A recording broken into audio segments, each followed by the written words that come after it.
Good morning student, हमारे YouTube channel पर आपका स्वागत है। हम देख रहे थे केंद्र सरकार और आज जो हमारा टॉपिक है वो होगा लोकसभा के अध्यक्ष के कार्य और शक्तियां।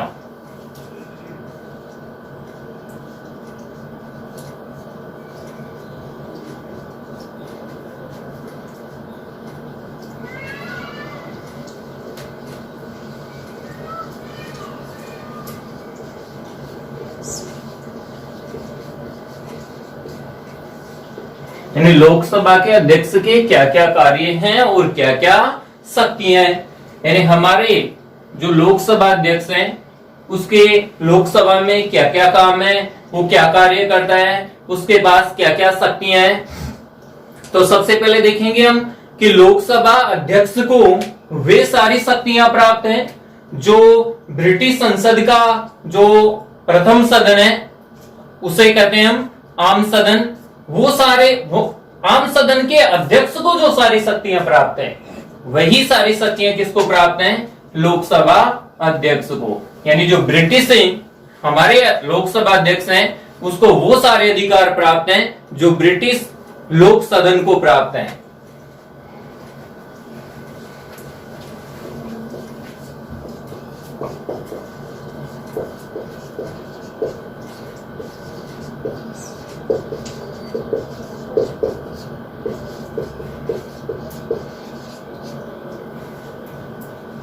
अधिकार प्राप्त हैं जो ब्रिटिश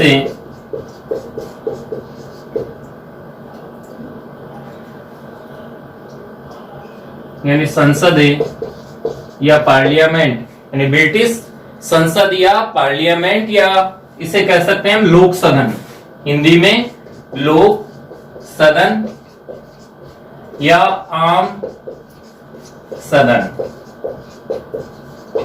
यानी हमारे लोकसभा अध्यक्ष को वो सभी अधिकार प्राप्त है जो ब्रिटिश संसद यानी लोक सदन या आम सदन के अध्यक्ष से को प्राप्त है। यानी उसके समान ही वो सारे अधिकार प्राप्त हैं जो किसको प्राप्त हैं? आम सदन के अध्यक्ष को प्राप्त हैं। तो एक बात होगी इसमें कंप्लीट। अंग्रेजी में हाउस ऑफ कॉमन्स के नाम से भी जानते हैं इसे।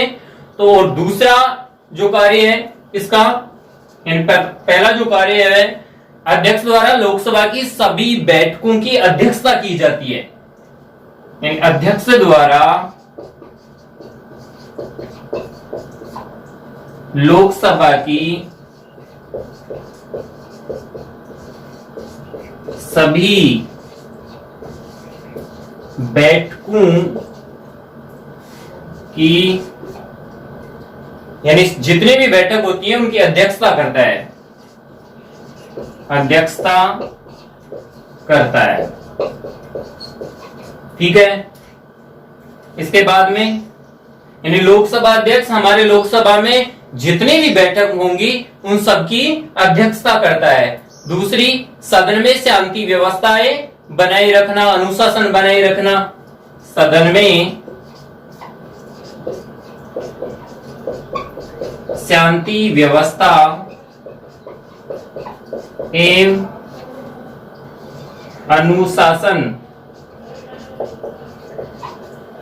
अनुशासन बनाए रखना। ये कार्य भी किसका है? यानी ये सारे काम हैं जो किसके हैं? लोकसभा अध्यक्ष के काम है।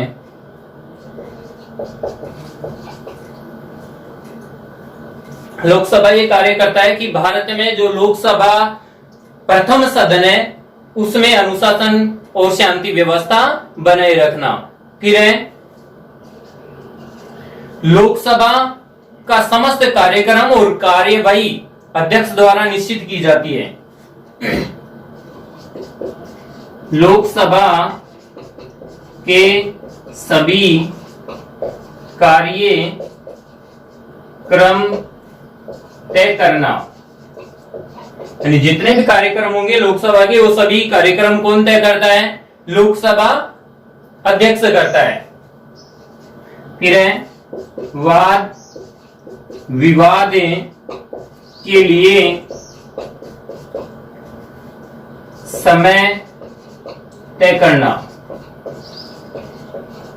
यानी वाद विवाद के लिए लोकसभा अध्यक्ष क्या करता है? समय तय करता है। ठीक है, तो देखो लोकसभा अध्यक्ष द्वारा लोकसभा की सभी बैठकों की अध्यक्षता की जाती है। लोकसभा अध्यक्ष सदन में शांति व्यवस्था बनाए रखने का काम करता है। लोकसभा के सभी कार्यक्रम लोकसभा अध्यक्ष द्वारा तय किया जाता है। वाद विवाद का समय यानी पक्ष और विपक्ष के मध्य जो वाद विवाद का समय है वो निश्चित कौन करता है? लोकसभा अध्यक्ष करता है।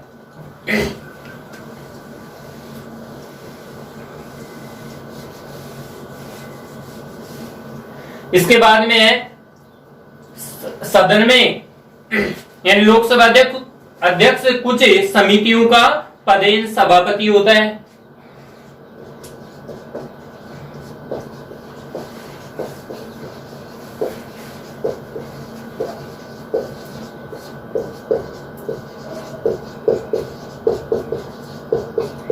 पदेन सभापति होता है।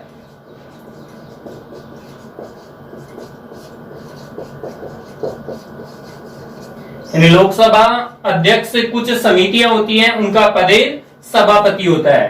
ठीक है, इसके बाद में प्रवर समितियों यानी जो प्रवर समितियां होती हैं उनका सभापति नियुक्त करता है। प्रवर समितियों का सभापति नियुक्त करता है। अब देखेंगे यहां प्रवर समितियां क्या है। यानी लोकसभा अध्यक्ष समिति निर्माण करता है। प्रवर समिति वो होती है जो खंडवार यानी जो विधेयक होता है, कानून बनाने के लिए जो विधेयक लोकसभा में पेश किया जाता है उसका खंडवार विस्तार से वर्णन वाद विवाद किया जाता है। वो समिति क्या होती है? प्रवर समितियां होती हैं। और उनके द्वारा जो विशेषज्ञ होते हैं उस विधेयक से संबंधित वो लोग या उस विधेयक से संबंधित चर्चा करने के लिए इच्छुक होते हैं, उन लोगों के द्वारा खंडवार उस पर विस्तृत चर्चा की जाती है। ठीक है, एक और इसकी शक्ति और कार्य है। यानी लोकसभा अध्यक्ष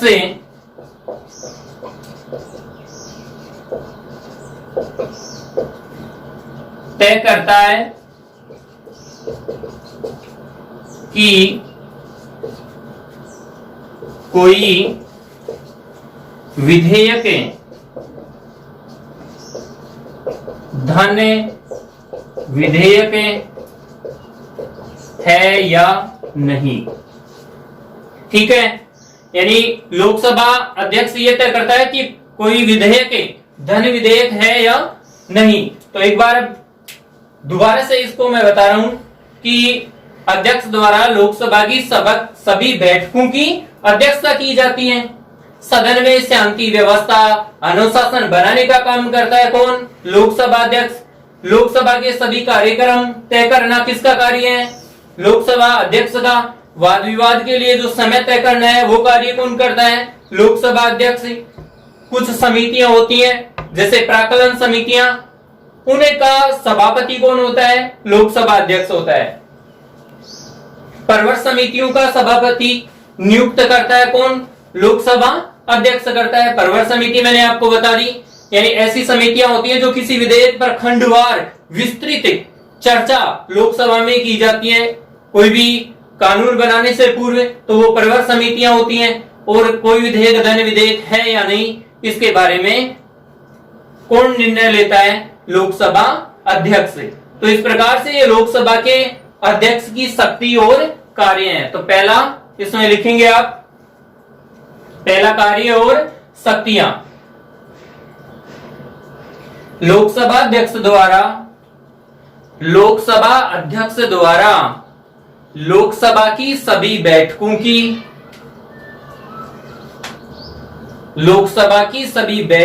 अध्यक्षता करता है। लोकसभा अध्यक्ष लोकसभा की सभी बैठकों की अध्यक्षता करता है। एक होगी दूसरी है लोकसभा अध्यक्ष सदन में शांति व्यवस्था एवं अनुशासन बनाए रखने का कार्य करता है। लोकसभा अध्यक्ष सदन में शांति व्यवस्था एवं अनुशासन बनाए रखने का कार्य करता है। दोगी तीसरी लोकसभा अध्यक्ष लोकसभा के सभी कार्यक्रम क्रियान्वित करता है। सभी कार्यक्रम तय करता है या क्रियान्वित करता है। फिर है लोकसभा अध्यक्ष सदन में वाद विवाद का समय निश्चित करता है। वाद विवाद का समय निश्चित करता है या तय करता है। फिर है नेक्स्ट लोकसभा अध्यक्ष कुछ समितियों का पदेन सभापति होता है। कुछ समितियों का पदेन सभापति होता है। नेक्स्ट है लोकसभा अध्यक्ष परवर समिति के सभापति की नियुक्ति करता है। परवर समिति के सभापति की नियुक्ति करता है। लोकसभा अध्यक्ष तय करता है कि कोई विधेयक धन विधेयक है या नहीं। लोकसभा अध्यक्ष यह तय करता है कि कोई विधेयक धन विधेयक है या नहीं। यानी ये निर्णय किसके द्वारा लिया जाता है? लोकसभा अध्यक्ष द्वारा ये निर्णय लिया जाता है कि कोई विधेयक धन विधेयक है या नहीं। ये कार्य भी कौन करता है? लोकसभा अध्यक्ष करता है। इस प्रकार से हमारा जो एक बिंदु है केंद्र सरकार का, लोकसभा की रचना और संगठन, ये कंप्लीट होता है। अब एक बार इसको हम रिवाइज करेंगे, लोकसभा की रचना एवं संगठन को। इसके जो मुख्य बातें हैं उनको मैं दोबारा रिवाइज कर रहा हूं।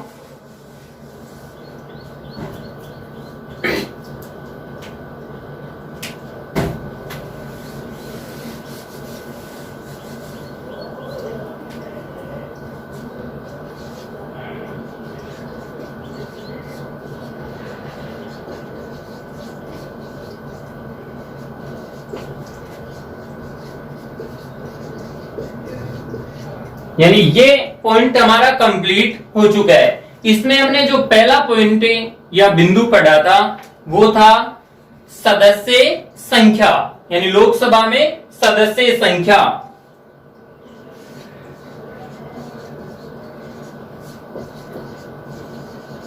सदस्य संख्या ये बिंदु हमने सबसे पहले पढ़ा था कि लोकसभा में सदस्य संख्या कितनी है। तो हमने पढ़ा था कि अधिकतम 552 हो सकती है, यानी लोकसभा में अधिकतम कितनी हो सकती है? 552। ठीक है। अब हमने देखा था कि 552 में 530 कहां से होंगी? राज्य प्लस केंद्र शासित प्रदेशों के जो निर्वाचित क्षेत्र होंगे उनसे 530 लोग चुनकर कहां जाएंगे? लोकसभा में जाएंगे। राज्यों से जाएंगे, राज्यों से। 20 संशासित क्षेत्रों से। ठीक है। और 2 होंगे राष्ट्रपति द्वारा मनोनीत। ठीक है। यानी इस प्रकार से कितने हो गए? 552। अधिकतम हो सकते हैं कितने? 552, यानी लोकसभा में 552 सदस्य हो सकते हैं। 530 राज्यों से, 20 संघ शासित प्रदेशों से और 2 राष्ट्रपति द्वारा मनोनीत होंगे। राष्ट्रपति द्वारा मैंने बताए थे कि 2 आंग्ल भारतीय राष्ट्रपति द्वारा मनोनीत किए जाते हैं। इसके बाद में दूसरा जो बिंदु है निर्वाचन।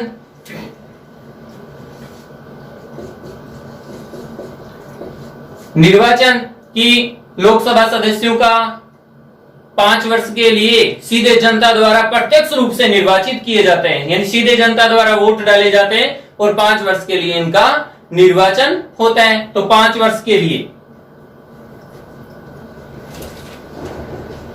प्रत्यक्ष रूप से, यानी जनता द्वारा, सीधे जनता द्वारा प्रत्यक्ष रूप से लोकसभा के सदस्य निर्वाचित होते हैं। तीसरा बिंदु है इनका योग्यताएं, यानी क्या क्या योग्यता होनी चाहिए। पहली, इनकी आयु 25 वर्ष या उससे अधिक होनी चाहिए, भारत का नागरिक होना चाहिए, किसी न्यायालय द्वारा दिवालिया या पागल घोषित नहीं होना चाहिए, ठीक है, भारत सरकार या राज्य सरकार द्वारा किसी लाभ के पद पर नियुक्त या आसीन नहीं होना चाहिए। ये योग्यताएं किसके लिए है? लोकसभा सदस्य के लिए। फिर है कार्यकाल। कार्यकाल यानी कार्यकाल कितना होता है? 5 वर्ष का होता है, लेकिन 5 वर्ष के कार्यकाल से पूर्व भी भंग किया जा सकता है लोकसभा को, ठीक है। यानी कार्यकाल 5 वर्ष का होता है, लेकिन प्रधानमंत्री की सलाह पर राष्ट्रपति द्वारा समय से पूर्व भी लोकसभा को भंग किया जा सकता है, ठीक है। और सारे सदस्यों की क्या होती है, जो योग्यता है या जो सदस्यता वो समाप्त हो जाती है, भंग कर देता है, ठीक है। तो ऐसा भारतीय इतिहास में अब तक 9 बार हो चुका है, यानी समय से पूर्व भारतीय इतिहास में या लोकसभा में 9 बार समय से पूर्व लोकसभा को भंग किया जा चुका है। फिर है अगला बिंदु अधिवेशन।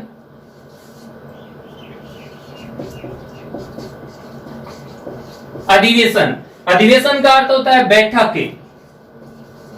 बैठक तो किसी विशेष विषय को लेकर राष्ट्रपति राज्यसभा हो चाहे लोकसभा के की बैठक बुला सकता है। और एक बात और है कि एक बैठक से दूसरी बैठक के मध्य 6 माह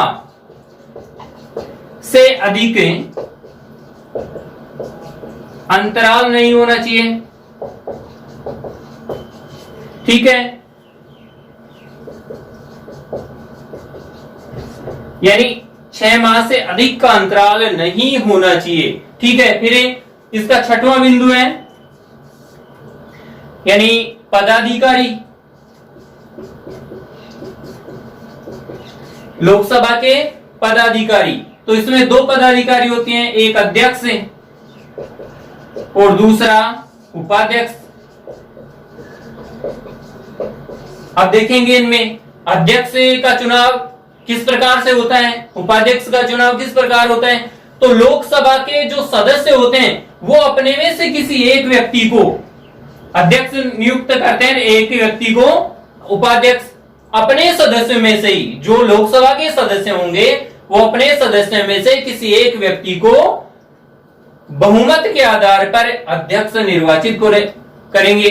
उपाध्यक्ष आमतौर पर संविधान में कहा गया कि ये विपक्ष का होना चाहिए, लेकिन कई बार देखा गया है कि ऐसा नहीं होता, ठीक है। तो इसके 2 पदाधिकारी होते हैं। फिर है अंतिम बिंदु, अभी हमने पढ़ा है 7वां बिंदु है जो अध्यक्ष के कार्य एवं शक्तियां। हमने देखा कि ब्रिटिश संसद या पार्लियामेंट के जो आम सदन है उसके जो अध्यक्ष को जो शक्तियां प्राप्त है वो सारी शक्तियां किसको प्राप्त हैं? हमारे लोकसभा अध्यक्ष को भी प्राप्त हैं। कुछ समितियों का पदेन सभापति होता है, प्रवर समितियों के सभापति नियुक्त करता है, ठीक है। सदन में शांति व्यवस्था बनाए रखता है, ये सारे काम किसके हैं? हमारे लोकसभा अध्यक्ष का है। वाद विवाद के लिए समय तय करना, कोई विधेयक धन विधेयक है या नहीं, ये तय कौन करता है? लोकसभा अध्यक्ष करता है। तो लोकसभा एक टॉपिक है हमारा, वो कंप्लीट हो गया। लोकसभा एक बिंदु कंप्लीट हो गया। लोकसभा यानी हमने देखा था कि हमारी जो व्यवस्थापिका है, व्यवस्थापिका, उसके एक भाग था लोकसभा और दूसरा था राज्यसभा। ठीक है, ये बिंदु, अब इसमें से हमने जो पहला टॉपिक है लोकसभा वो पढ़ लिया। इसमें हमने ये सारी बातें पढ़ी हैं। लोकसभा में सदस्य संख्या, निर्वाचन, लोकसभा सदस्यों की योग्यताएं, कार्यकाल, अधिवेशन, पदाधिकारी और अध्यक्ष, और जो अध्यक्ष है उसके कार्य और शक्तियां। ये बातें पढ़ने के बाद में हमारा एक टॉपिक जो लोकसभा है वो कंप्लीट होता है। अब हम जो टॉपिक लेंगे वो दूसरा है राज्यसभा की रचना एवं संगठन। ठीक है, समझ में आ गया? ठीक है, देखो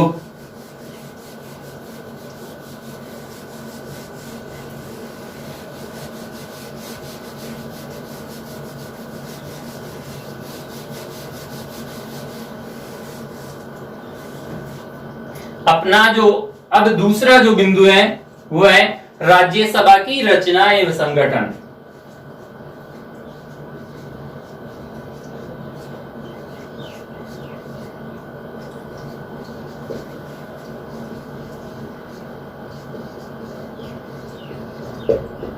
यानी राज्यसभा की रचना एवं संगठन। अब इसमें देखेंगे हम कि राज्यसभा का दूसरा नाम था उच्च सदन या द्वितीय सदन के नाम से भी जाना जाता है।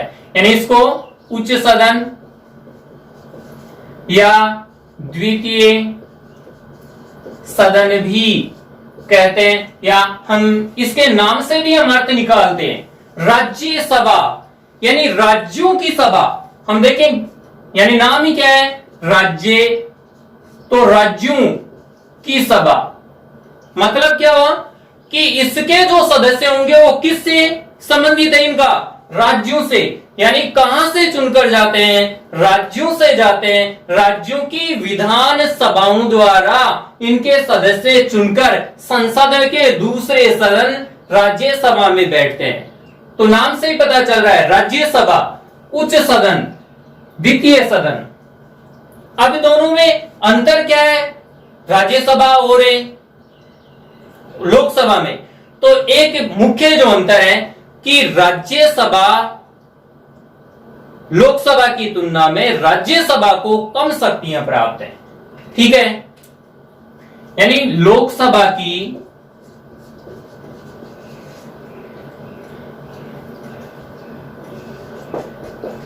तुलना में राज्यसभा को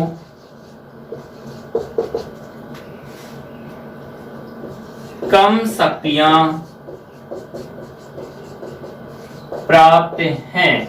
ठीक है, अब ये एक मुख्य बात है कि शक्तियां कम प्राप्त हैं, और इसका एक उदाहरण हमारे सामने है कि जो धन विधेयक हैं, धन विधेयक केवल और केवल लोकसभा उस पर निर्णय ले सकती है। यानी केवल धन विधेयक लोकसभा में ही पेश होता है। लोकसभा में की अनुमति के बाद में राज्यसभा की अनुमति की उसको आवश्यकता नहीं है। तो हम कह सकते हैं कि राज्यसभा की तुलना में लोकसभा को अधिक शक्तियां प्राप्त हैं। ठीक है, अब इसके बाद में इसका जो पहला टॉपिक है सदस्य संख्या और निर्वाचन पद्धति।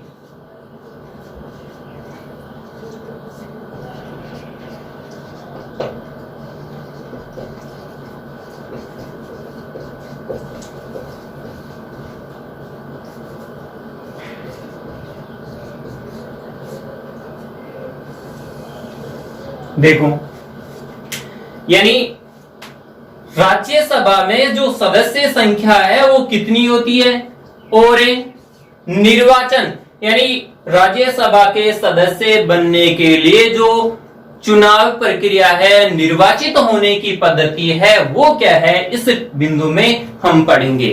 तो हमारे संविधान में यह व्यवस्था की गई है कि राज्यसभा में अधिकतम 250 सदस्य हो सकते हैं। ठीक है, पहली बात, अधिकतम कितने, 250 सदस्य हो सकते हैं।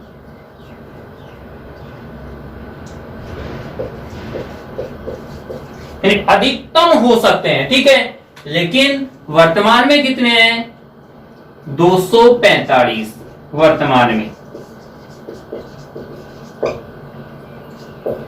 ठीक है, वर्तमान में कितने हैं, 245 सदस्य वर्तमान में हैं।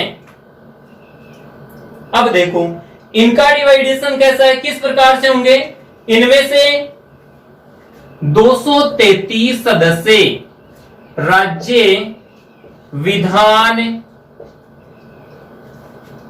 मंडलों द्वारा निर्वाचित होंगे। ठीक है, यानी राज्य विधान मंडलों द्वारा निर्वाचित होंगे कितने, 233 सदस्य। तो 233 सदस्य तो कहां से निर्वाचित होंगे, राज्य विधान मंडलों द्वारा निर्वाचित होंगे।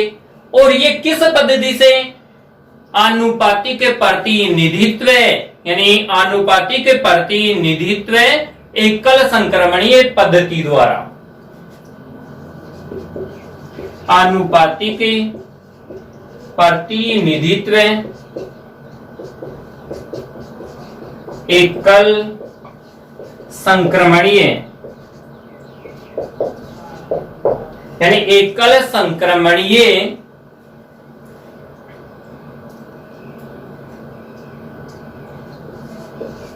मत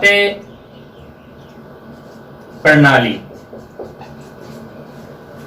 ठीक है, यानी आनुपातिक एकल संक्रमणीय मत प्रणाली द्वारा विभिन्न राज्यों और संशासित क्षेत्रों से निर्वाचित होंगे। ठीक है, यानी ये जो 233 सदस्य हैं वो किस पद्धति से, आनुपातिक प्रतिनिधित्व एकल संक्रमणीय मत प्रणाली से विभिन्न राज्यों और केंद्र शासित प्रदेशों से निर्वाचित होंगे। ठीक है, अब शेष रह गए कितने, 12, शेष 12।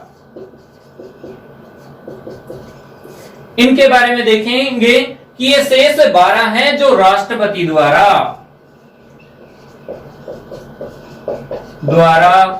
मनोनीत होंगे। ठीक है, यानी लोकसभा में 2 सदस्यों को राष्ट्रपति मनोनीत करता है, वो एंग्लो इंडियन है। राज्यसभा में 12 व्यक्तियों को राष्ट्रपति मनोनीत करता है, वो कौन होंगे, वो कला, यानी देखो कौन होंगे, कला, साहित्य, कला साहित्य, विज्ञान, खेल, इन कला विज्ञान साहित्य समाज सेवा आदि क्षेत्र के लोगों को जो विशेष इन क्षेत्र में, यानी इन क्षेत्रों में विशेष ज्ञान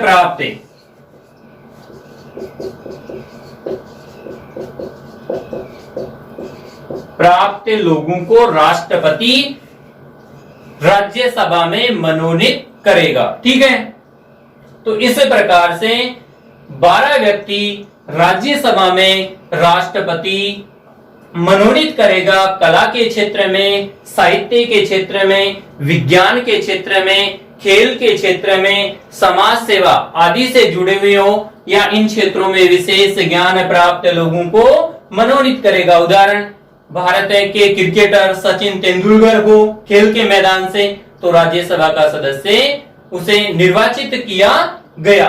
ठीक है, समझ में आ गया। तो इस प्रकार से ये कितने हो गए, 233 प्लस 12,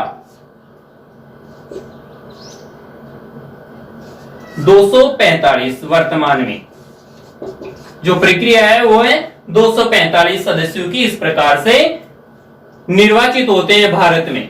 यानी भारतीय संसद में जो दूसरा सदन है राज्यसभा, उसके निर्वाचन प्रणाली है वो 245 सदस्य इसके सदस्य बनते हैं। ठीक है, अब आगे हम देखेंगे कि अलग अलग राज्यों से इनके पद्धति देखेंगे, एकल संक्रमणीय मत प्रणाली किस प्रकार से सदस्यों का चुनाव होता है। तो प्रत्येक अलग अलग राज्यों में अलग अलग जनसंख्या के आधार पर या विधानसभा के आधार पर सीटों का डिवाइडेशन किया गया है। जैसे हमारे राजस्थान में कितने हैं, 10 सदस्य राज्यसभा के हैं और 25 किसके हैं, लोकसभा के। तो ये 10 सदस्य किस प्रकार से चुनकर जाएंगे, इसके बारे में देखेंगे हम। एक बार बाद में लिखा दूंगा इनको, एक साथ पहले समझ लें। जो चुनावी प्रक्रिया है उसके बारे में देखेंगे। अब देखेंगे कि 2019-20 में हमारे राज्यसभा में 55 व्यक्ति निर्वाचित होने वाले थे। निर्वाचित होने वाले कितने थे, 55 व्यक्ति थे। अब एक मुख्य बात है कि ये स्थायी सदन है। स्थायी का मतलब कभी भंग नहीं होता। जैसे हमने उसमें पढ़ा था कि प्रधानमंत्री की सलाह पर लोकसभा को राष्ट्रपति द्वारा समय से पूर्व भी भंग किया जा सकता है, ऐसा 9 बार हो चुका है। लेकिन ये एक स्थायी सदन है, कभी भी भंग नहीं किया जा सकता। और इनका कार्यकाल होता है कितना, 6 वर्ष का। तो इसके सदस्य 6 वर्ष के लिए चुने जाते हैं। अब किस प्रकार से प्रत्येक राज्यों की विधानसभा द्वारा इनका निर्वाचन होता है, वो किस प्रकार से होता है, देखो बहुमत के आधार पर किस प्रकार से होता है। जैसे उदाहरण लेंगे हम कि हमारे पहले सूत्र देखेंगे, कौन से सूत्र से इनका जो न्यूनतम कोटा है कि एक व्यक्ति को कितने वोटों की आवश्यकता है वो देखेंगे। तो जैसे राजस्थान है तो विधानसभा द्वारा निर्वाचित होंगे ये, यानी हमारे जो विधायक हैं, विधानसभा के सदस्य होंगे, विधायक कितने हैं, 200। ये 200 विधायक राज्यसभा के सदस्यों का निर्वाचन करते हैं। ठीक है, तो हम देखेंगे कि सूत्र नॉर्मली तरीके से लेंगे हम, विधायकों की संख्या। ठीक है, यानी विधायकों की संख्या बटे निर्वाचित होने वाले सदस्य,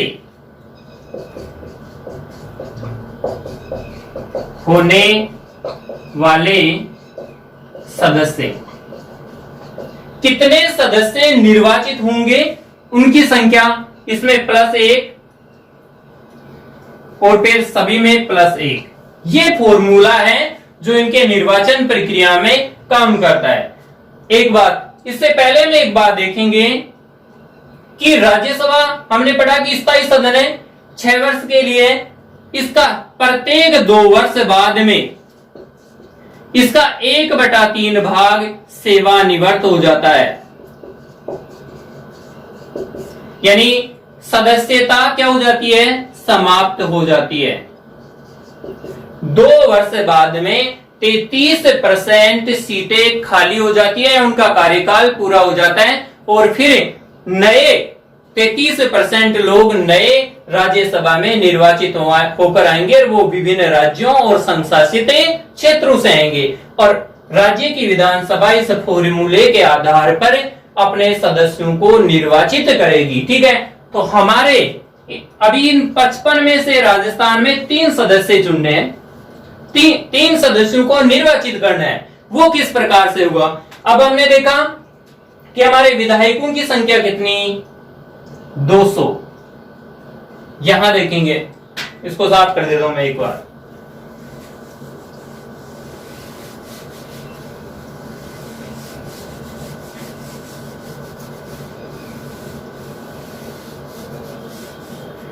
हमारे विधायक कितने, 200 है। तो फॉर्मूले में था कि विधायकों की संख्या कितनी 200 बटे निर्वाचित होने वाले सदस्य 3 + 1 + 1। ठीक है, अब देखेंगे इसको 200 बटे 4 + 1। ठीक है, कितने आ गए 50, तो 50 + 1 बराबर कितने हो गए 51। 3 सदस्य निर्वाचित होने हैं, उन तीनों सदस्यों को यदि विजय होना है तो कितने मत चाहिए 51 मत चाहिए, यानी 51 विधायकों का उनको मत चाहिए या समर्थन। 1 2 3, पहले व्यक्ति को 51, दूसरे को 51 और तीसरे को 51 मतों की क्या है आवश्यकता है। लेकिन एक विधायक केवल एक सदस्य को ही अपना मत दे सकता है। ठीक है, यानी एक व्यक्ति को राज्यसभा के लिए अपना मत दे सकता है। तो मतलब टोटल कितने हो गए 200। अब 200 में से कौन से राजनीतिक दल के सदस्य या विधायक कितने हैं? उदाहरण लेंगे, अभी निर्दलीय मिलाकर कांग्रेस के पास 115 है,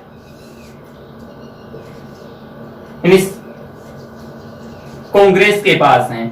ठीक है, 73 कितने हैं बीजेपी के पास हैं। ये हमारी विधानसभा का आंकड़ा है। अब 115 और 73 व्यक्ति अपने अपने राजनीतिक दल से संबंधित व्यक्तियों को क्या करेंगे निर्वाचित करेंगे। तो अब ध्यान देंगे 3 सदस्य हैं, इसको 51 चाहिए, इसको 51 चाहिए और इसको 51। पहले फिक्स कर लेते हैं कि पहले जो व्यक्ति हैं वो कांग्रेस के, इस व्यक्ति को 51 मत देंगे। ठीक है, फिर अगले 51 इसको देंगे। ठीक है, 2 व्यक्तियों को ही क्या कर सकते हैं निर्वाचित, 102 हो गए टोटल। ठीक है, तो 102 व्यक्ति मिलकर किसको निर्वाचित कर सकते हैं 2 व्यक्तियों को, लेकिन जो तीसरा होगा उसके लिए उनके पास 51 नहीं है। ठीक है, उनके पास कितने रह गए 13 व्यक्ति तीसरे व्यक्ति को निर्वाचित नहीं कर सकते। उस तीसरे के लिए कितने व्यक्ति चाहिए, कितने विधायक चाहिए 51 चाहिए। तो जो तीसरा व्यक्ति होगा वो किसका होगा बीजेपी का, यानी वर्तमान स्थिति बता रहा हूं मैं, ये बीजेपी का होगा, क्योंकि बीजेपी के पास कितने हैं 73।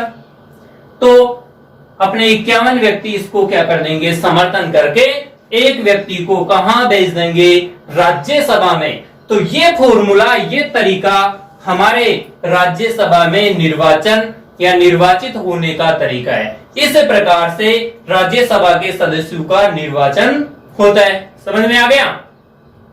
तो ये हमारे द्वितीय सदन में निर्वाचित होने का सभी राज्यों में यही है कि वहां की विधानसभा के सदस्यों यानी विधायकों की संख्या बटे निर्वाचित होने वाले सदस्य संख्या में 1 जोड़ेंगे और फिर टोटल होगा उसमें से 1 जोड़ेंगे। वो उनका फिक्स कोटा हो गया कि एक व्यक्ति के लिए इतने विधायकों का समर्थन जरूरी है। ठीक है, अब इसको आप लिखेंगे, पॉइंट डालेंगे राज्यसभा की रचना एवं संगठन लिखेंगे। इसमें राज्यसभा भारतीय संसद का द्वितीय या उच्च सदन है। राज्यसभा भारतीय संसद का द्वितीय या उच्च सदन है। इसे लोकसभा की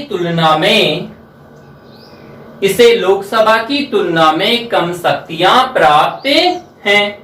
इसे लोकसभा की तुलना में कम शक्तियां प्राप्त हैं। ठीक है, अब इसमें बिंदु 1 लिखेंगे सदस्य संख्या और निर्वाचन पद्धति, यानी जो पहला टॉपिक है वो लिखेंगे सदस्य संख्या एवं निर्वाचन पद्धति। लिखेंगे भारतीय संविधान के अनुसार राज्यसभा में अधिकतम 250 सदस्य हो सकते हैं। अधिकतम 250 सदस्य संख्या हो सकती है। अधिकतम 250 सदस्य संख्या हो सकती है, लेकिन वर्तमान में 245 हैं, लेकिन वर्तमान में 245 हैं, 245 हैं। इनमें से 233 राज्यों के विधानमंडलों द्वारा 233 राज्यों के विधानमंडलों द्वारा निर्वाचित होते हैं, विधानमंडलों द्वारा निर्वाचित होते हैं। इन सदस्यों, स्टेप बदल कर लिखेंगे, इन सदस्यों का चुनाव आनुपातिक प्रतिनिधित्व, इन सदस्यों का चुनाव आनुपातिक प्रतिनिधित्व की एकल संक्रमणीय पद्धति द्वारा भारत के विभिन्न राज्यों एवं संघीय क्षेत्रों कोष्टक में लिख लेंगे केंद्र शासित प्रदेश, संघीय क्षेत्रों कोष्टक में लिखेंगे केंद्र शासित प्रदेश की विधानसभाओं के सदस्यों द्वारा किया जाता है, तथा शेष 12 सदस्य राष्ट्रपति द्वारा मनोनीत किए जाते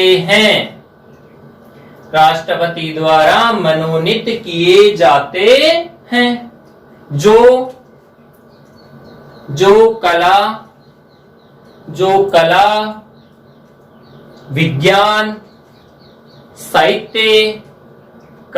विज्ञान साहित्य समाज सेवा खेल के क्षेत्र में विशेष ज्ञान या अनुभव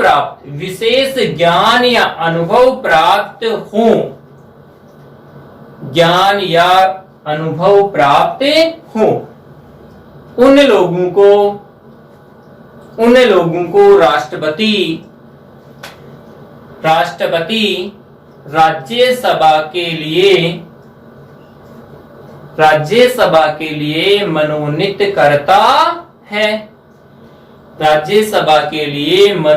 करता है।